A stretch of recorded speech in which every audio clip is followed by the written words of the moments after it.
Greetings, Farmington Public Schools family. It is me, Dr. Bobby Hayes Goodrum, your interim superintendent, and welcome to our spotlight for this week, where we're going over the Strategic Planning Initiative. So I have a great group of guests, and I'm going to give them the opportunity right now to introduce themselves. So we're going to start with Dr. Kelly Coffin. Hi, Dr. Goodrum. Thank you. I'm Kelly Coffin. I'm the Assistant Superintendent for Innovation and Strategic Initiatives here in Farmington. All right, let's hear from Ms. Chandra Harrington. Hello. Thank you for having us, Dr. Goodrum. I have the good fortune of serving as the principal at Beechview Elementary. Thank you. And Kendra? My name is Kendra Montanti, and I'm the Communications Coordinator for the district. Thank you. Kathy?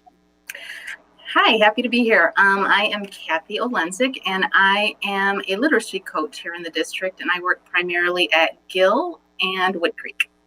Thank you so much for being here. And Shauna? Hi, I'm Shauna Grega. I work at Hillside Elementary as an administrative assistant office clerk. I'm loving every minute of it. New to the district, but I'm really enjoying it. Thank you. And Ms. Paris? Good morning, everyone. I am Paris Lamb. I'm a junior at Farmington High School. I am the class president of the junior class, and I'm also a part of the Strategic Planning Committee. Thank you. Thank you all so much for being here to talk about this very, very important work for our district. So let's get started. Kelly, can you please share a few things around strategic planning and the process in place at Farmington Public Schools? Yes, I'd love to. So you're going to hear in a little bit from a lot of our leaders, but I'm just very proud of the work happening here in Farmington right now. This year, we've really done what I would consider maybe a soft rollout with some of our strategic planning processes in order for us to gather information from our community. So we've built upon the work that's been done over the past few years here at Farmington and really expanded it, making sure that all of our work is tied into district priorities and under that umbrella of equity and innovation. So we have 8 goal committees up and running right now, as I said, gathering information from our community, and thrilled to have our students are involved, our families are involved. We have over 100 community members that are part of this, along with the fantastic staff members at Farmington who are participating. So thrilled again to get this work up and running, and can't wait to talk more about it today with the group. Thank you so much. Chandra, you're one of the co-chairs. How have you been able to support staff leadership in your goal committee and goal area? So I am currently serving on the teaching and learning team. So I, along with Principal Joe Green, serve really as support colleagues who partner together to offer guidance to our co-leaders. Roisin Hunter, Marley Bellinger, and Kevin Lashbrook are our very dedicated co-leaders, and their wonderful teacher leadership is really imperative to the strategic planning process. Having their voice and helping to guide the work of this important team is really critical when we think about strategic planning. So we collaborate together, we plan, organize, and facilitate our meetings. And truly, it's an honor and a privilege to support teacher leadership in this way. Awesome. Right. And we have some dynamic teachers, with all dynamic staff, dynamic community members. So a really good opportunity for us to let everybody get to work and help us move our district forward. Awesome. Kendra, so what have you found the most rewarding in leading a goal area? So I am co-leading the goal area of community relations with Jackie Meyer. And for us, I would say really the collaboration piece that Chandra just kind of mentioned. We collaborate with all the different stakeholders in the district, so community members, staff members, students, leaders in the district. And that has been a huge, I would say, for us. So getting the feedback from those different stakeholders, what our strengths are, what are some weaknesses, just having the conversations. I think those important conversations are imperative to us growing as a district. So. Exactly. We cannot make these decisions in a vacuum. We need to bring in multiple perspectives and multiple voices. So you all are doing an excellent job with that. So Ms. Kathy, can you tell me what you have learned in this process? Yeah, so I want to start by giving a shout out to my co-chairs, R.G. Gaines, Jennifer Katz, and Allison Robinson. They have been an amazing team to work with, as well as our larger team, which is, and by the way, I'm on the Organizational Effectiveness Committee. And we have a very larger group that's quite diverse, a lot of parents, community members, as well as staff on our committee.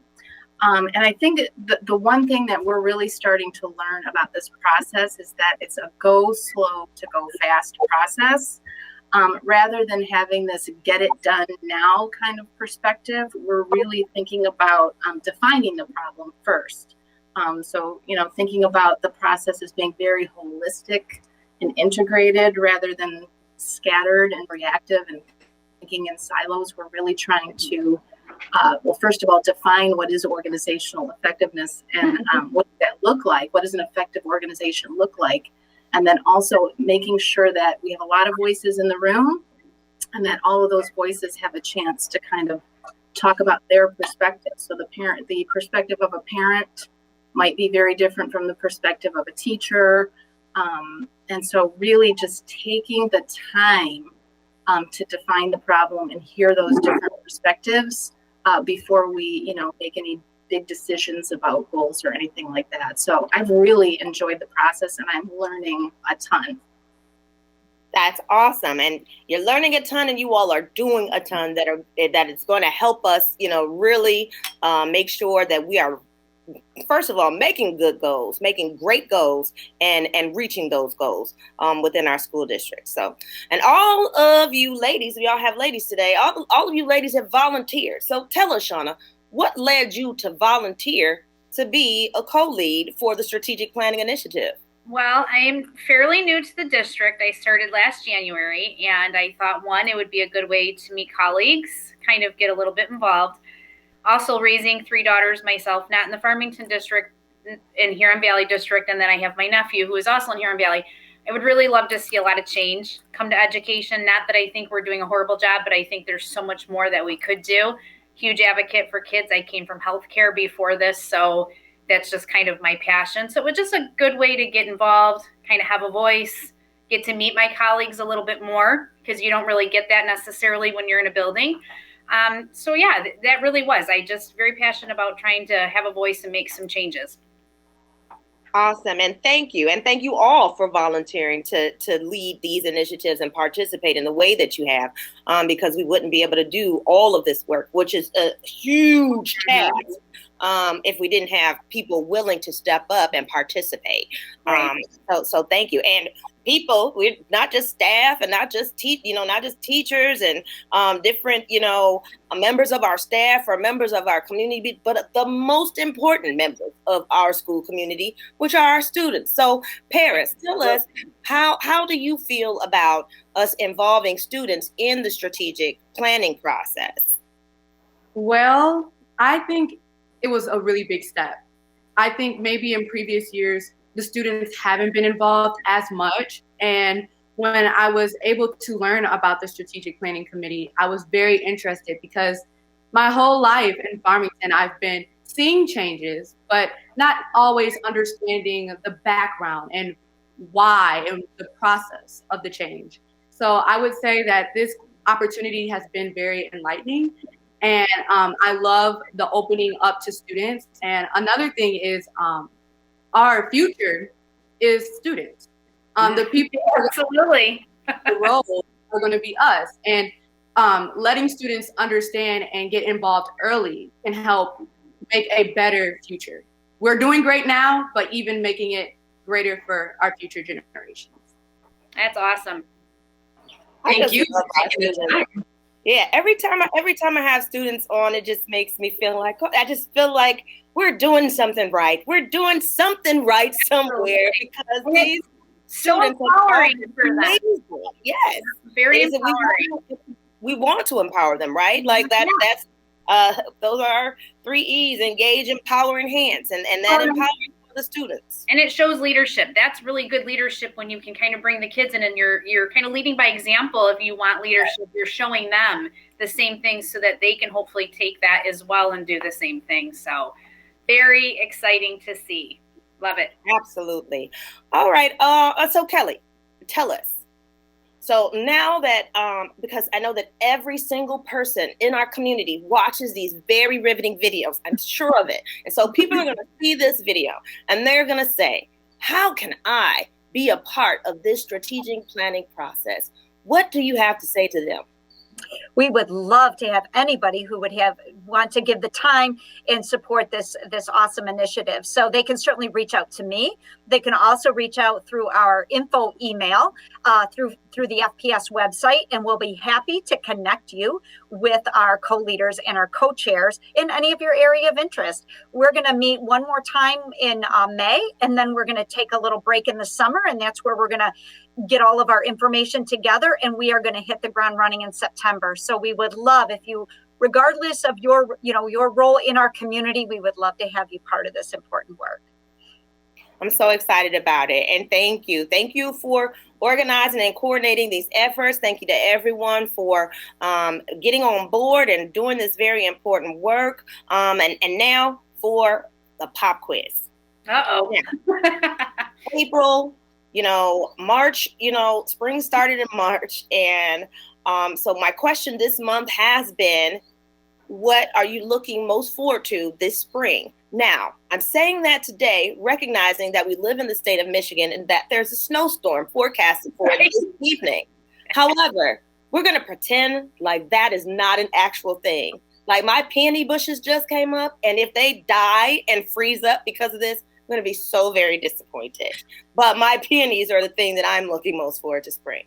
So what are you looking most forward to for this spring? I say for me, I bought all new patio furniture for our deck. And so I cannot wait to be able to keep it uncovered and actually use it and invite people over and just enjoy the outdoors. Anybody? I can go.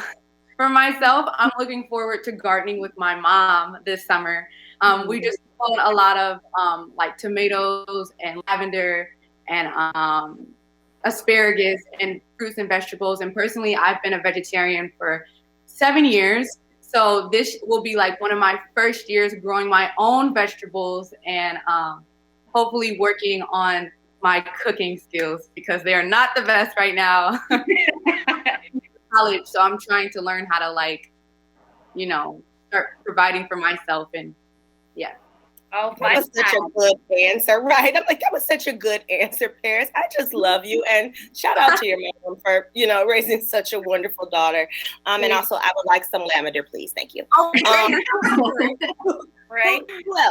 Who else? What are you guys excited about? I'll go. Sorry. That's okay. Go right ahead, Shauna. Thank you. I would be with Kelly. Super excited to get my patio furniture out. We have had our house under construction since Christmas from a flood. So it'll be really nice to get that wrapped up, hopefully by the end of June, and enjoy my fresh air. And then summer, I put a pool in last year, so I'm really excited to just kind of relax and take a breather from all the chaos that we've had this year. So hopefully we can, go into a new positive, mindset with everything. So I'm excited for that. All right. So I'll share next. Chandra, thank you. So each spring in the month of May, we have the wonderful opportunity to welcome our incoming kindergarten students. And this has to be one of my just exciting opportunities in the school year that I look forward to every year, to welcome our new families into our learning community. So each spring, I have to say, I look forward to kindergarten orientation and welcoming in our new students. That's always exciting for me as an administrator in our district. Can I piggyback off of you, Chandra? Absolutely. Forward to saying goodbye and celebrating those that are graduating. So our department has a big part in the graduation parades that happened last year for the first time, and they were so amazing. And outdoor graduation that we did for the first time. So I'm really looking forward to celebrating those that are finishing and on their way to bigger and brighter things. Awesome. Kathy? All right, I will close it out with, and following that, thanks a lot. That was really great. I'm looking forward. It's always a great moment in spring when we take the cover off of our pool. So I'm really looking forward to that. Last year we put, we got like one of those outdoor projectors. So I'm looking forward to firing that up and watching some. They're so fun, by the way, so fun. Everybody should do an outdoor projector once in a while. That is a really fun evening. Absolutely. So I'll be coming to all of your houses this summer for the invitation. Sarah can bring us the asparagus and the vegetables. Yes. Yes, it sounds like everyone's going to have a great summer. So I know we're all looking forward to it. And listen, we deserve it, okay? Everyone deserves to have a fantastic summer. All right, so thank you. Thank you for coming and speaking to me today about strategic planning. Thank you for all of your work. You all and the entire strategic planning committee, everyone on every single subcommittee, just thank you for your work. We look forward to seeing what this process brings. We know it's going to bring more excellence to the Farmington Public Schools. And so that has been our spotlight for the week, and we will see you next time. Thank you. Thanks for having me. Thank you.